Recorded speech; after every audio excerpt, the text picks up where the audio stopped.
আজকে 240 বার জরিমানার প্রথম সপ্তাহের দ্বিতীয় দিন রবিবার।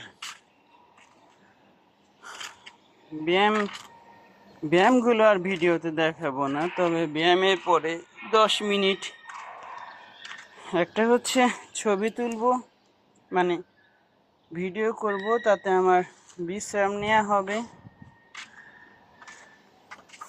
আরেকটা হলো শ্বাস নেওয়া হবে।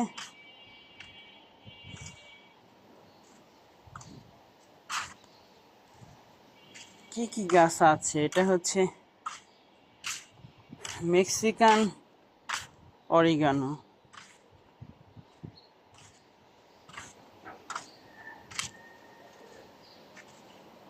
পাথরকুচি গাছ। এই গাছ অবশ্য আমার না, ওরবেয়া সেমোতা লুতেয়া। আমি দেখি আগাছা সুন্দরভাবে পরিষ্কার করি নাই। এরকম ক্ষেত্রে প্রতিদিন আগাছা পরিষ্কার করতে হয়। ড্রাগন গাছ,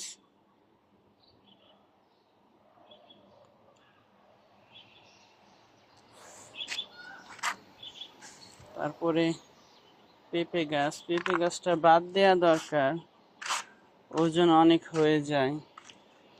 ছাদে বড় গাছ লাগাই না। গ্রামে চলে যাব, আম গাছ, জাম গাছ, বড় গাছ লাগাবো। গাছে উঠে পাকা ফল খাবো। 80 বার ব্যায়াম করার ক্ষেত্রে 80 বার গুণা তো অনেক কষ্ট, 1 2 3 4। তো যদি 5 বার গুনি, গোনার একটি হিসাব আছে। আমি আসলে নিঃশ্বাস নিতে ব্যস্ত থাকি, ক্লান্ত হয়ে যাই, তখন গুনতে ইচ্ছা করে না। যদি পাশে কেউ দাঁড়িয়ে থেকে গুনে দিত, এরকমটা চিন্তা করি। তো নিজের কাজ নিজে করাই ভালো। আমি গতকালকে আর আজকে ব্যায়াম করেছি। সামনে একটা টুল রেখেছি, ছাদে একটা টুল থাকে, এই যে টুলটা, এই টুলের উপর 2টা পাতা রেখেছি, গাছের পাতা। এক ধরনের আগাছা আছে ছাদে, এটা মাদার অফ 1000 বলে। এটার এই যে একটা পাতা নিলাম, আরেকটা পাতাও, এই যে আরেকটা পাতা, 2 পাতা এরকম করে রেখেছি। তারপরে এটার সামনে ব্যায়াম করেছি। তো আমি হাতে গুনি, সহজ হয়। তো এক হাতে 16 বার গুনি। তো প্রথমে ডান হাতে 16 বার গুনে বাম হাতে 16 বার, তাহলে 32 বার আমি একটা পাতা ফেলে দিব, আর রইল একটা পাতা। আবার ডান হাতে 16 বার, বাম হাতে 16 বার, 32 বার আরেকটা পাতা ফেলে দিব। তাহলে 32 32 কত হলো? 64। আর হলো 16 বার হলেই হবে, 5 16 80। এরপরে ডান হাতে 16 বার করব, শেষ। তাহলে 80 বার হলো। এইভাবে গুণা আমার কাছে সহজ মনে হয়েছে, এবং সেই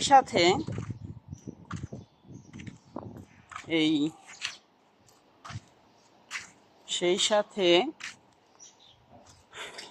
এগিয়ে যাচ্ছি, বা পরিশ্রম কমে যাচ্ছে, শেষ হয়ে যাচ্ছে, এরকম একটা অনুভূতিও পাওয়া যায় যখন আমি ডান হাতে 1 2 3 4 5, ঠিক না?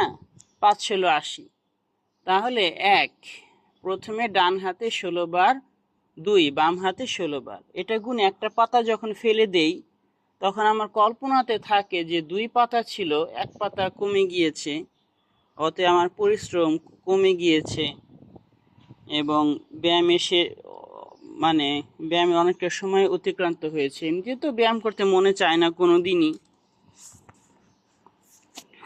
তারপরে যখন 3, দ্বিতীয়বার প্রথম হাতে 16 বার গুনে, বাম হাতে 16 বার গুনে দ্বিতীয় পাতা ফেলে দিই, তখন দেখা যায় যে টুলের উপরে কোনো পাতা নাই। তখন আমি ভাবি যে হয়েছে, আমার এটাকে কি বলবো,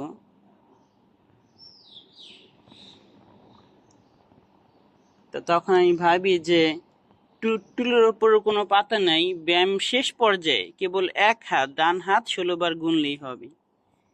এইভাবে নিজের উন্নতি কতটা হলো দেখা যায়। বলছিলাম যে আমরা আচ্ছা এখন শ্বাস নিব নাকি কথা বলবো? তো আরেকটা কাজ করা যায়, 10 মিনিট আমি কোনো কথা বলবো না, নিঃশ্বাস নিতে ব্যস্ত থাকবো, তার পরবর্তী 10 মিনিট ভিডিও করব, আজকে যেমন করছি। কিন্তু গতকাল বৃষ্টি ছিল, ব্যায়ামের সময় বৃষ্টির মধ্যেই ব্যায়াম করেছি। তো তখন মোবাইল ছিল না, 10 মিনিট একটা ঘড়ি নিয়ে এসেছিলাম, 10 মিনিট ধরেছিলাম, ঘড়িতে অ্যালার্ম দিয়ে 12 মিনিট ধরেছিলাম এরকম।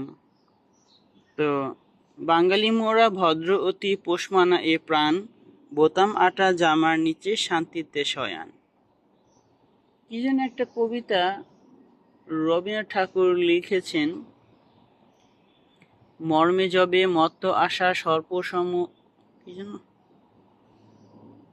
ইহার চেয়ে হতেম যদি আরব বেদুইন, চরণতলে বিশাল মরু দিগন্তে বিলীন, ছুটছে ঘোড়া উঠছে বালি জীবন স্রোত আকাশে ঢালি, হৃদয়তলে বন্যি জালি চলেছি নিশি দিন, বর্ষা হাতে ভরসা প্রাণে সদাই নিরুদ্দেশ, মরুর ঝড় যেমন কহে সকল বাধাহীন। কবিতা পড়া আমার পছন্দ।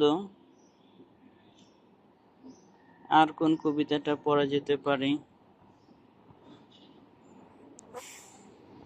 যদি কোনো কথা খুঁজে না পাই এমন সময় কি, আচ্ছা আমি তো ইংরেজি শিখছি, তাহলে যদি কোনো কথা খুঁজে না পাই তাহলে কি করবে, এটার ইংরেজি কি হবে? If I can not say a word, তাহলে কি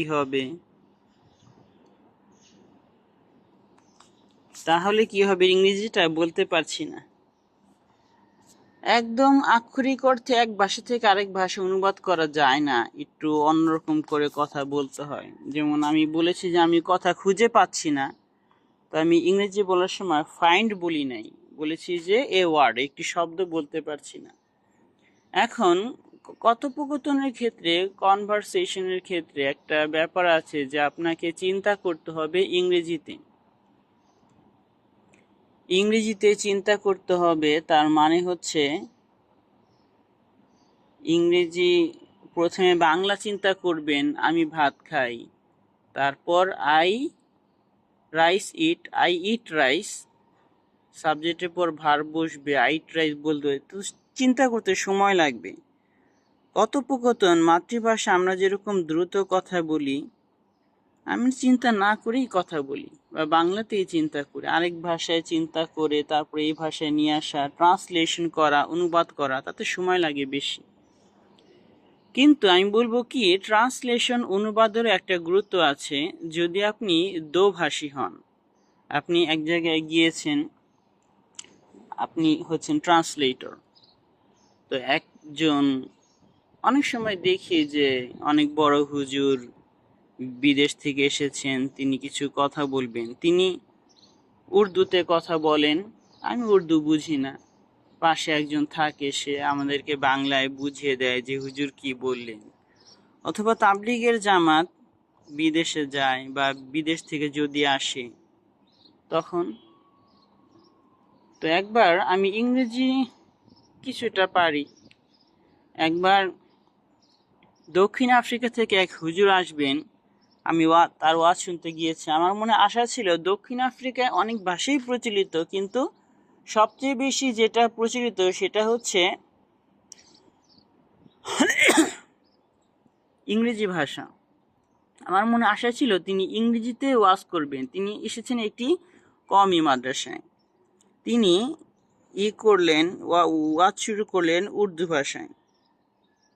তখন আমি একটা জিনিস বুঝতে পারলাম জীবনে প্রথমবারের মতো, কোনো স্কুল যদি ইন্টারন্যাশনাল ভিত্তিক কোনো আয়োজন হয়, এক দেশ থেকে আরেক দেশে গিয়ে কিছু কথা বলা হবে স্কুলের ক্ষেত্রে, তাহলে সেটা ইংরেজি ভাষায় কথা বলা হবে। আর কওমি মাদ্রাসার ক্ষেত্রে তার অনেক উর্দু বই পড়ে, উর্দু ভাষা শেখানো হয়। যদি এক দেশ থেকে আরেক দেশ ইন্টারন্যাশনাল আন্তর্জাতিক ক্ষেত্রে কওমি মাদ্রাসার ক্ষেত্রে সেটা উর্দু ভাষায় বলা হবে। আরবি তো হতে পারে, আরবিও তো বুঝি না, শিখতে হবে অনেক ভাষা। আমি পৃথিবীর সব ভাষা শিখতে চাই।